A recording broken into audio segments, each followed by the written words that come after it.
નમસ્કાર મિત્રો, આજે સીધું ને સટમાં આપણી સાથે પ્રવીણ આહિર જોડાયા છે.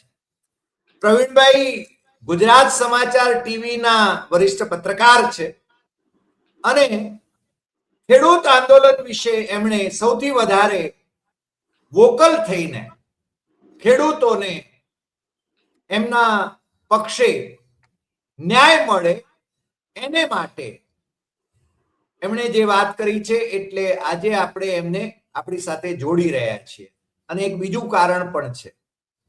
આજે ગોલ્ડ માઇન પર આપણા મનીષ શાહની જે કંપની છે, મુંબઈના મનીષ શાહની ગોલ્ડ માઇન, દક્ષિણ ભારતની તમામ ફિલ્મોના રાઇટ્સ એમની પાસે છે, હિન્દીમાં ડબ કરવાના. એમાં મહેશ બાબુની એટલે કે તેલુગુ એક ફિલ્મ મહર્ષિ, મહાઋષિ પણ કહે છે, મહર્ષિ 2019માં એ ફિલ્મ તૈયાર થયેલી, રિલીઝ થયેલી. એ ડબ ફિલ્મ એટલે હિન્દીમાં મેં એ ફિલ્મ જોઈ અને મને એમ થયું કે આજે ગામડે ગામડે આ ફિલ્મ આંદોલનકારીઓએ બતાવવી જોઈએ, કારણ કે અમેરિકામાં બેઠેલો એનો જે અભિનેતા છે, નાયક છે મહેશ બાબુ, એ પોતાને ગામ આવીને પોતાના મિત્રોને કઈ રીતે મદદ કરે છે અને ખેતીવાડીની બાબતમાં કઈ રીતે મદદ કરે છે, એ એના સંદર્ભમાં એ ફિલ્મ છે, એ ખૂબ મહત્વની છે. એટલે હું તો એમ કહીશ, આપણા દર્શકોને પણ વિનંતી કરીશ કે તમે ગૂગલ પર જઈને અથવા યુટ્યુબ ઉપર જઈને આ ફિલ્મ જરૂર જોશો તો તમને જેને કંઈક નવી પ્રેરણા મળશે અને ગુજરાતના લોકોને નવી હિંમત પણ મળશે. પણ પ્રવીણભાઈ, આજે આપણે જે વાત કરવી છે એ વાત એવી છે કે રાજસ્થાન સરકાર, ત્યાં પણ ભારતીય જનતા પાર્ટીની સરકાર છે, રાજસ્થાન સરકારે માર્કેટ વેલ્યુ જમીનની જે હોય એના 4 ગણા ભાવ ગણીને ખેડૂતોને વળતર આપવાની વાત કરી છે. અને આ કાયદો એ ડોક્ટર મનમોહન સિંહના કોંગ્રેસના નેતૃત્વવાળી ડોક્ટર મનમોહન સિંહની સરકાર જ્યારે આપણે ત્યાં હતી 2013માં, ત્યારે કેન્દ્ર સરકારે આ કાયદો બનાવ્યો હતો. જો ભારતીય જનતા પાર્ટીની રાજસ્થાન સરકાર આ કાયદાનો અમલ કરતી હોય તો ગુજરાત સરકાર એ 2 ગણા ભાવ, અને એ પાછું એમાં ફોડ નથી પાડતી કે માર્કેટ વેલ્યુના કે પછી એ જે રીતે ગણે એ રીતે જંત્રીના 2 ગણા ભાવ એ આપવાની છે અને ખેડૂતોએ એનો ઉત્સવ મનાવવાનો. મને લાગે છે કે ગુજરાતના ખેડૂતો સાથે આ મોટી છેતરપિંડી હોય એવું મને લાગ્યા વિના રહેતું નથી. અને છતાં આપણા જે ધારાસભ્યો છે, હું તો માનું છું કે ધારાસભામાં બેસનારા સત્તા પક્ષના હોય કે વિપક્ષના હોય, એ ખેડૂતોના મતથી જીતે છે. અને છતાં ખેડૂતોના પ્રશ્નોની બાબતમાં એ સરકાર સમક્ષ રજૂઆત કરવામાં ઊણા ઉતરે છે. એ વાત છે ને બહુ સ્પષ્ટ થઈ ગઈ છે. આપણે ત્યાં 2 ગણા ભાવ એટલે જંત્રીના 2 ગણા ભાવ કે માર્કેટ વેલ્યુના 2 ગણા ભાવ. પ્રવીણભાઈ, આ 2 ગણા ભાવમાં છે ને આપણા ખેડૂતોને ફોસલાવી દેવામાં આવે અને રાજસ્થાનની ભારતીય જનતા પાર્ટીની જ સરકાર, આપણે ત્યાં ભારતીય જનતા પાર્ટીની જ સરકાર છે અને સરકાર તો આપણી છે, ભૂપેન્દ્ર પટેલની સરકાર એટલે ગુજરાતની સરકાર છે, એ પણ ભારતીય જનતા પાર્ટીની સરકાર છે. તો એને 4 ગણા ભાવ કેમ નહીં આપવા અને માર્કેટ વેલ્યુના 4 ગણા ભાવ કેમ નહીં આપવા, આ પ્રશ્ન મને થયા વિના રહેતો નથી. હવે આ પરિપત્રો અથવા કાયદો જે છે એની અંદર માર્કેટ વેલ્યુની વાત કરી છે કે જંત્રીની વાત કરી છે, એ તમે જરા ફોડ પાડીને આજે આપણી આ ચેનલ પર વાત કરશો એવો આપને અનુરોધ છે. આપનો ફરીને એકવાર સીધું ને સટમાં સ્વાગત. અને આપ બહુ અભ્યાસી છો એટલે એના વિશે જરા વિગતે વાત કરો, જેથી આપણા ખેડૂતોને પણ સમજાય અને મને લાગે છે ગુજરાતની સરકાર પણ કંઈક સાંભળે તો 2 ગણાને બદલે 4 ગણા ભાવ એ આપે. કારણ કે દક્ષિણ ગુજરાતમાં કેટલીક જગ્યાએ તો એક થાંભલો નાખવો, વીજળીનો થાંભલો નાખવાના 2 કરોડ રૂપિયા જયેશભાઈ પટેલના પ્રયાસોથી આપવામાં આવ્યા છે એવું મેં સાંભળ્યું છે. હવે આમાં કેટલી સાચી વાત છે, કેટલી ખોટી વાત છે, એ તમે જરા વિગતે જણાવો એવો અનુરોધ છે. પ્રવીણભાઈ. જી સાહેબ, મારી પાસે જે અવેલેબલ છે 4/7/2026 નું પરિપત્ર જીઆર થઈ ગયો. આ જીઆર તમામ કલેક્ટર પાસે પહોંચી ગયો છે. તમે જંત્રી અને માર્કેટ ભાવની વાત કરી, એકવાર ક્લિયર કરી દો. જીઆર મુજબ માર્કેટ ભાવ પ્રમાણે 2 ગણાશે, એટલે કે 200%ની વાત થઈ. હવે એ પછી પણ હજુ જે કોંઢમાં પરમ દિવસે જે જાહેરાત કરવામાં આવી, કેમ કે કોંઢ જ એક સેન્ટર હતું કે જ્યાં 800 પોલીસ અને તાળા તોડવામાં આવ્યા, બાદમાં પ્રકાશ વરમોરા ગયા, એમને પણ સાંભળવું પડ્યું. તો કોંઢ એક એપી સેન્ટર ફરીથી બને તો નવાય નહીં. જો કે ઓફિશિયલી એ લોકોએ જાહેરાત કરી છે અને કહ્યું છે કે સરકાર પાસે જે ગયા એમની સાથે અમારે કોઈ લેવા દેવા નથી. ત્યાં એવું ચિત્ર બતાવવામાં આવ્યું કે ભાઈ આ જાહેરાતથી ખેડૂતો ખુશ છે. સરકારે એનું કામ કરી દીધું, ચલો જાહેરાત કરી દીધી અને પરિપત્ર પણ પબ્લિક ડોમેનમાં છે અને બધા પત્રકારો અભ્યાસ પણ કરે છે. પણ એ પરિપત્ર મુજબ સાહેબ 2 ગણા છે માર્કેટ ભાવના. અને માર્કેટ ભાવ નક્કી કઈ રીતે થાય? એ માર્કેટ ભાવ માટે એમઆરસી, માર્કેટ રેટ કમિટી. એ માર્કેટ રેટ કમિટીમાં કલેક્ટર, કંપની તરફથી પ્રતિનિધિ અને પીડિતનો પ્રતિનિધિ. હવે હું આ વાત આગળ વધારું એ પહેલા એક વાત સંદર્ભમાં જોડી દઉં. 10 તારીખનો મારી પાસે અધિક કલેક્ટરનો બચાવનો એક પરિપત્ર છે. આ એમઆરસીની મીટિંગ માટે છે. એ સરપંચોને મોકલેલો છે પ્રતિનિધિ તરીકે. આજે મને અને તમને અમે પીડિત છીએ અને આપણે 10 જણા કે એક ગામમાં 10 ખેડૂતો આવે છે તો એનો એક પ્રતિનિધિ હોય. તો આમાં સરપંચને શું પ્રતિનિધિ માની લીધો છે અથવા આગળની પ્રક્રિયા કઈ રીતે થશે નક્કી નથી. પણ કામ શરૂ થઈ ગયા છે. કામ એટલે આમ કામ નહીં, એમઆરસી ના કામ શરૂ થઈ ગયા છે, જે જમીનની કિંમત નક્કી કરશે.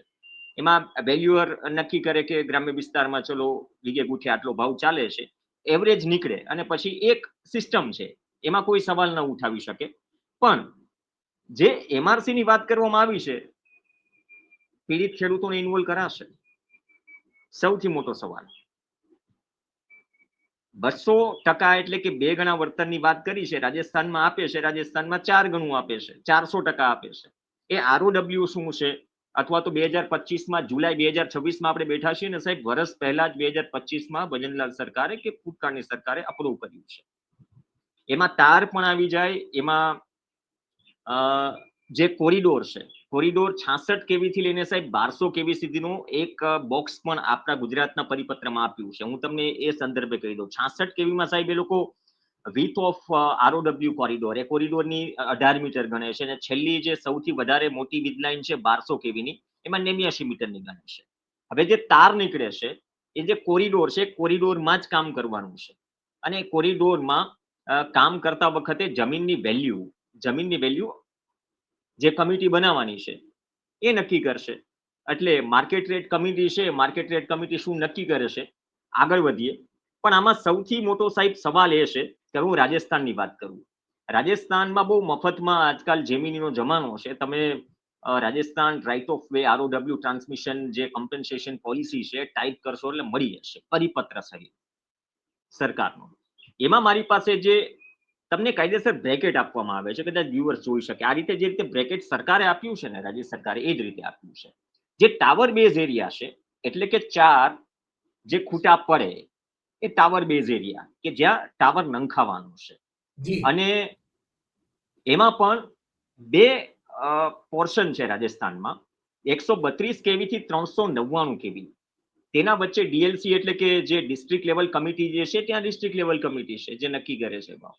એ હિસાબથી 200%, 200% of the DLC land value, એટલે કે જમીન જે કિંમત જે છે એના 2 ગણા. અને હાઈ કેપેસિટી લાઇન્સ જે છે 400 કેવી થી અને એનાથી ઉપર, એમાં 1200 કેવી સુધી આવી જાય. એમાં 400% છે ડીએલસી લેન્ડ વેલ્યુ, જે નક્કી કરે બજાર કિંમતના 4 ગણા, જે અહીંયા અપાય છે 2 ગણા. મૂળ વાત આ તફાવત. અને એમાં એડિશનલ જે જોડ્યું છે, આમ તો 2 ગણા આપતી જ સરકાર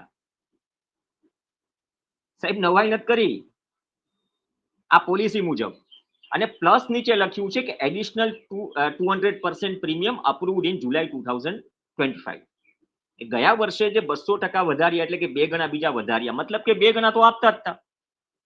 ત્યાં પણ આપતા હતા, એવું નહીં, ત્યાં તો આપતા જ હતા, પણ અહીંયા એ પેલા બધા જે કામ થઈ ગયા છે 10 મહિનાથી 12 મહિનાથી 15 મહિનાથી જે કામ ચાલ્યા, તો એ તો ખુદ જેની જમીન ગઈ છે તો છેતરાયેલો જ મહેસૂસ કરશે ને સાહેબ.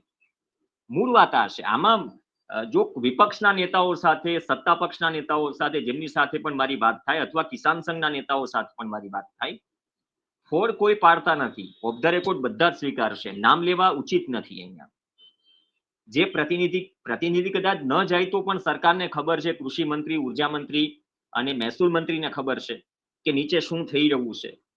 આ જે ગુજરાતનો પરિપત્ર છે, આ મેઇનલી લોકોને એજ્યુકેટ કે લોકો સુધી માહિતી પહોંચે એના માટે એ વાંચવું બહુ જરૂરી છે.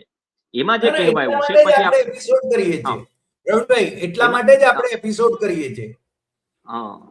એમાં જે કહેવાયું છે કે સાહેબ પાક નુકસાનીથી લઈને, એ તો અલગ અલગ પરિપત્રો છે. તમારી પાસે ખરીફ પાક છે, તમારી પાસે બાગાયતી પાક છે, કેટલા મહિનાનો થયો છે, મોટો પાક છે, નાનો, એ તો 2021ના પરિપત્ર મુજબ તમને નુકસાની કદાચ જાતી હોય તો એ મળી જાય, એ અલગ એક ઇસ્યુ થઈ ગયો.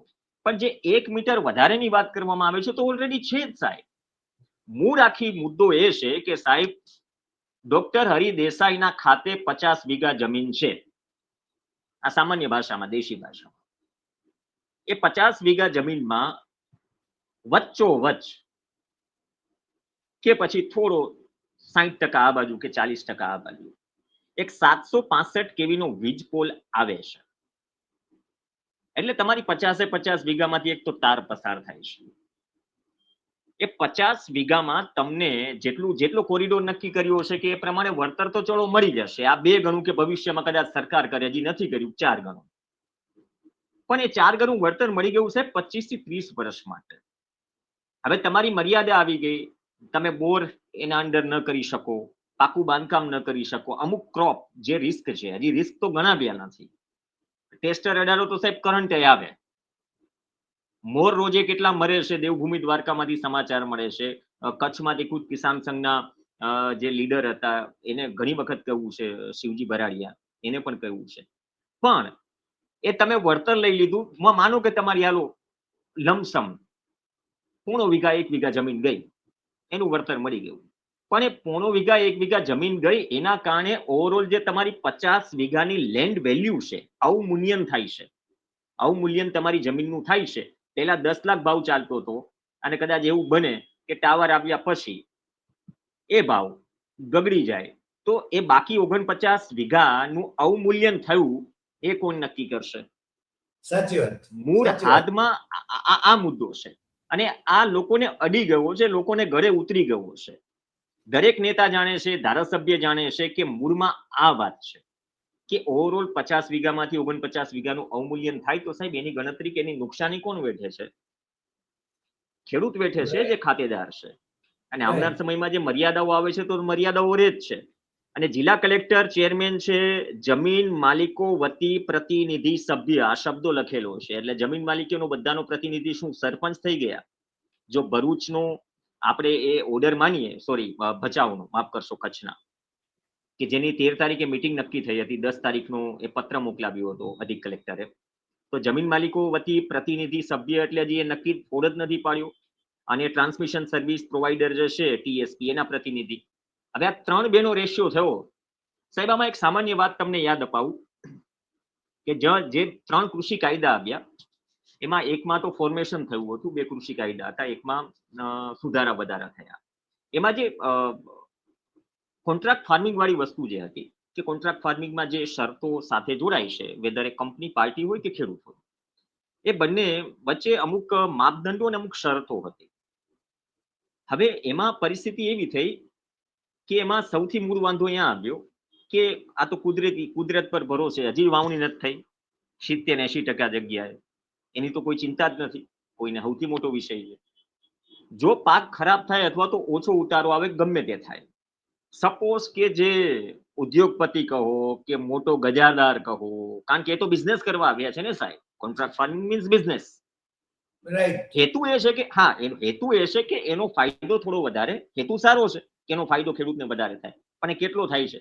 હવે એમાંથી છેલ્લી ઘડીએ હાથ પાછો ખેંચી લે, કોન્ટ્રાક્ટમાંથી નીકળી જાય. તો કોન્ટ્રાક્ટમાંથી નીકળી જાય તો આ વિવાદના સમાધાન માટે અથવા તો જે ખેડૂત જે છે, જેની જમીન છે, એમના માટે વિકલ્પ કયો બચે કાયદાકીય? એમાં એમની ફરિયાદ એસડીએમ પાસે જવાની હતી. એનું નિવારણ એસડીએમ ને લાવવાનું હતું, એટલે કલેક્ટર ગણી લો, ડીએમ એસડીએમ. હવે ત્યારે એ એસડીએમ ખેડૂતનું સાંભળશે કે પેલા વજનદાર વ્યક્તિનું? હું એ 3 કૃષિ કાયદાના સંદર્ભમાં વાત કરું છું. અને હવે માર્કેટ વેલ્યુ માટે જે કમિટી નક્કી થઈ છે, માર્કેટ રેટ કમિટી એમઆરસી, એમાં પણ શું છે? કલેક્ટર ચેરમેન છે, કંપનીનો પ્રતિનિધિ છે, ત્રીજો પ્રતિનિધિ જે આવશે, અત્યારે તો સરપંચોને મોકલ્યા છે, પણ પીડિત આવે, તમારે રેશિયો શું થાય? 2:1 થાય, 2:1 રેશિયો થાય. હું દરેક કલેક્ટરની નીતિમત્તા ઉપર સવાલ નથી ઉઠાવી રહ્યો, પણ જે સાંભળ્યું છે, જે ઘટનાઓ સામે આવી છે, એના પરથી બહુ ક્લિયર કટ વિપક્ષનો અને ખેડૂતોનો પણ જાહેરમાં આક્ષેપ હતો. હમણાં એક ભાજપના નેતા ની હાજરીમાં કહી દીધું કે સાહેબ શું તમે ભૂલી ગયા છો, અમને માર્યા નથી, ખેતરમાં આવી અમારી ટીંગાટોળી નથી કરી. તો એમાં જ્યારે કેન્દ્ર સરકારનું સાહેબ ગેઝેટ બહાર પડે એ પહેલા કોઈ અધિક કલેક્ટર તમને નોટિસ મોકલી દે. આ પેલી વાત થઈ ને કે લગ્ન પહેલા બાળક આવી ગયું, આ વિડીયો બહુ વાયરલ થયો હતો. એ આપણા બે જિલ્લા બન્યા ઉત્તર ગુજરાતના, નામ ભૂલી ગયો, બનાસકાંઠા અને વાવથરાદ. હા, વાવથરાદના અધિક કલેક્ટર ની કેબિનમાં પાલ આંબલિયાએ બોલેલા શબ્દો છે, ગેનીબેન ઠાકોર પણ ત્યાં હતા. અહીંયા મૂળ મુદ્દો આ જ હતો. એમની એ દલીલ હતી કે સાહેબ અધિક કલેક્ટર કઈ રીતે ઓર્ડર કરી શકે, પહેલી વાત. બીજી વાત એ કે તમે તો જે ગેઝેટ નથી આવ્યું કેન્દ્ર સરકારનું, એ પહેલા નોટિસો મોકલાવી દીધી. અને બીજી મૂળ વાત, લાલુકાની દ્વારકાની યાદ દેવડાવું, જે આરટીઆઈ વાયરલ થઈ હતી કે જ્યાં એક વ્યક્તિને બોચી પકડીને પ્રાઇવેટ ગાડીમાં એને ડિટેન કરવામાં આવે છે. એમાં પાછળથી જે આરટીઆઈ કરવામાં આવી, આરટીઆઈમાં એવું જાણવા મળ્યું કલેક્ટર તો હુકમ જ નથી કર્યો સાહેબ. હવે કલેક્ટરે કામ કરવા માટે હુકમ નથી કર્યો તો તમારી વાડીમાં આવીને તમારી અટકાયત કરી જાય, પરમિશન કોને આપી? કાયદામાં સાહેબ ક્યાંય લખેલું છે? જો આ વાતમાં દમ હોય તો. અને બાકી તો ઘણા કલેક્ટરો છે રજા ઉપર ઉતરી ગયા. ઘણા કલેક્ટરો એમ વિચારતા હતા કે નજીક થોડું રિટાયરમેન્ટ આવી જાય. 31 માર્ચે જામનગરના કલેક્ટર રિટાયર થયા. ત્યાં તો ગૌચરનો પણ પ્રશ્ન હતો. ગઈકાલે જે રાજેન્દ્ર પટેલ જે છે સુરેન્દ્રનગરના કલેક્ટર, હજુ જેલમાં છે. એના પીએ સામે હજુ વધારે એક ફરિયાદ નોંધાણી, કારણ કે આવક કરતા અપ્રમાણસર મિલકત છે. ગઈકાલે જ ફરિયાદ નોંધાણી, ગુનો દાખલ થયો.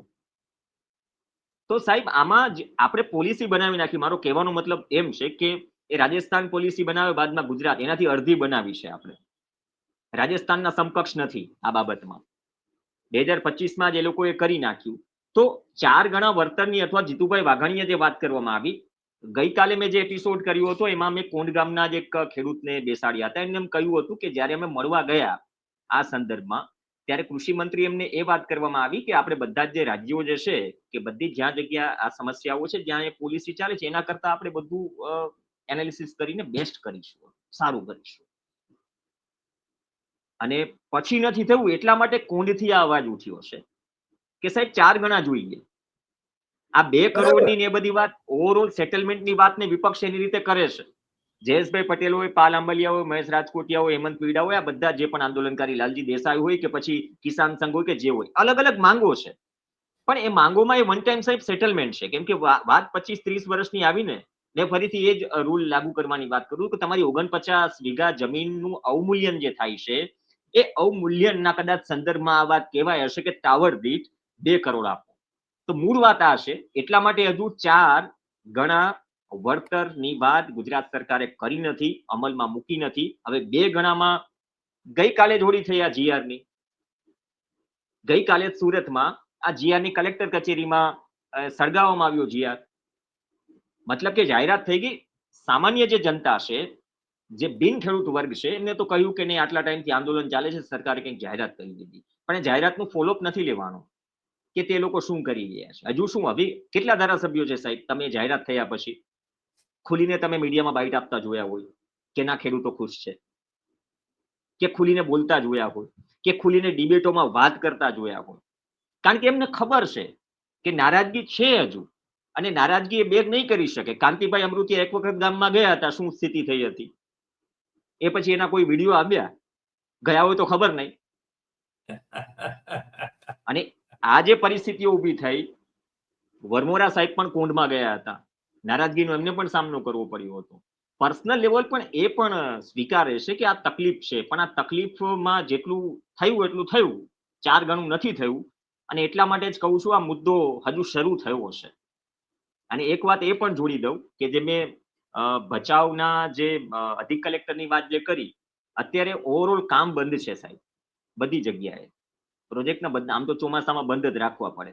કઠણાઈ એ છે કે વરસાદ નથી થયો, એટલે ના થયો તો ચાલુ પણ રાખે, કારણ કે નિયમના ધજાગરા કઈ રીતે ઉડ્યા છે સૌ કોઈએ જોયા છે, ભલે કોઈ કવર કરે કે ના કરે.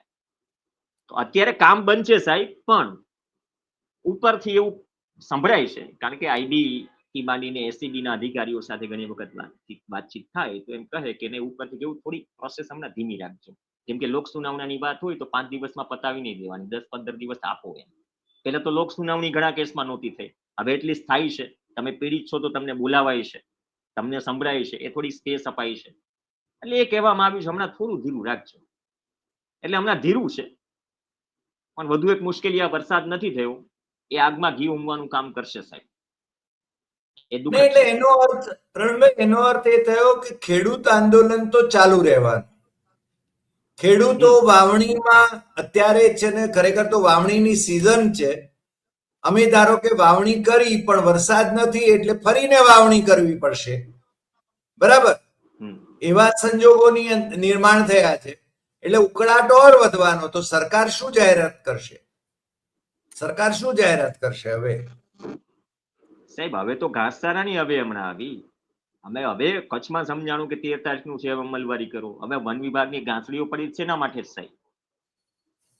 હું જ્યારથી સમજતો થયો, ખેતીમાં 2-5% જાણું છું, અથવા મેં જે પરિસ્થિતિઓ જોઈ છે, જ્યારે વર્ષ ખરાબ હોય, સારું વર્ષ હોય ત્યારે ઘાસ કપાઈને સ્ટોર થઈ જાય. આપણે પછી એક ભૂતકાળમાં તો આપણે બહારથી મંગાવવું પડ્યું હતું, એવી પરિસ્થિતિ હતી. બહુ જાજા વર્ષો થયા નથી, એટલે સ્ટોર થઈ જાય ને આવી પરિસ્થિતિ આવે ત્યારે પશુપાલકો જેમ બની ના ઘાસના મેદાનો છે, અથવા કચ્છના જે માલધારીઓ છે, જે દર વખતે સાણંદ આવે છે ઉનાળામાં, એમના માટે તો એના માટે હવે પરિસ્થિતિઓ થઈ છે કે 2 રૂપિયા કિલો ઘાસ મળશે. એટલે એ આપણી આગોતરી તૈયારી, વિચારો.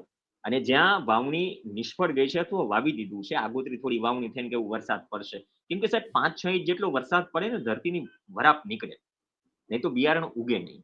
તો એ બિયારણ જે લઈને રાખ્યું છે અથવા વાવી દીધું છે નિષ્ફળ ગયું છે, તો એ તો નુકસાનીમાં જ છે પહેલેથી 1.5-2 લાખ રૂપિયા.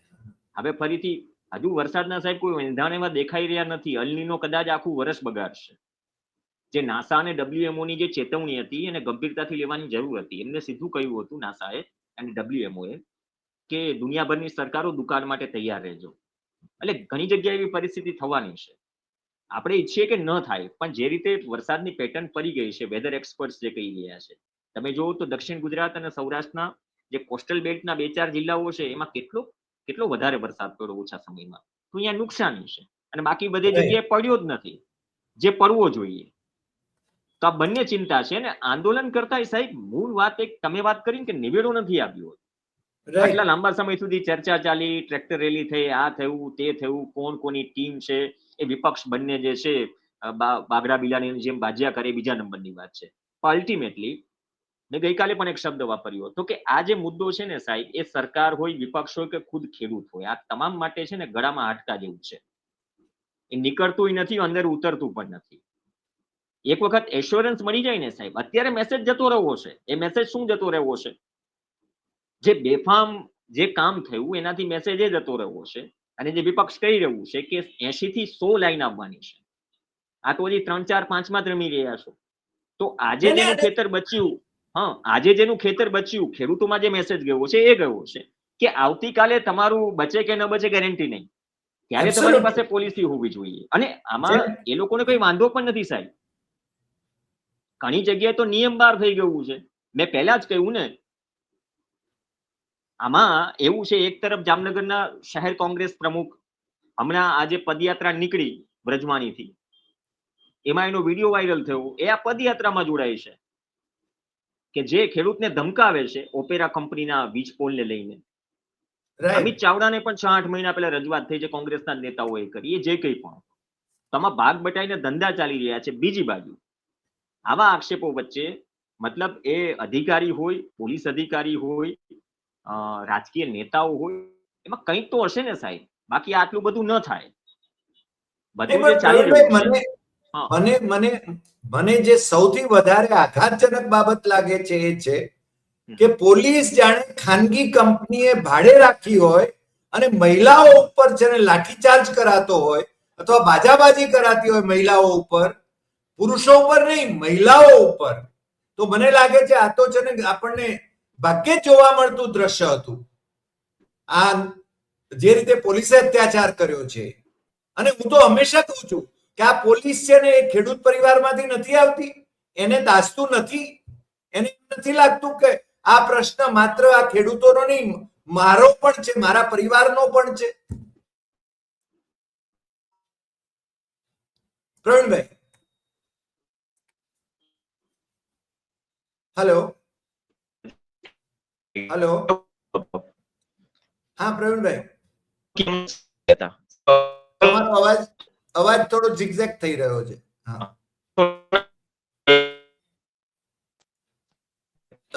તમારો અવાજ, હેલો હેલો, પહોંચી રહ્યો હવે બરાબર આવે છે. હેલો, તમને ખ્યાલ હોય તો ખરો. હા, અવાજ હવે પહોંચે, હવે પહોંચે.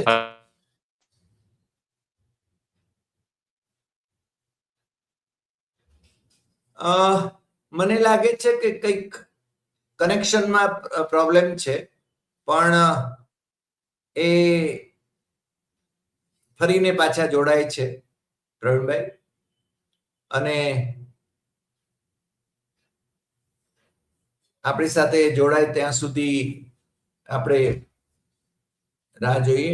મને એવું લાગે છે કે ગુજરાતના ખેડૂતોનો જ નહીં પણ આ બધાનો આ પ્રશ્ન છે, અને બધાનો પ્રશ્ન છે એટલા માટે આપણે આ એપિસોડ કરી રહ્યા છીએ.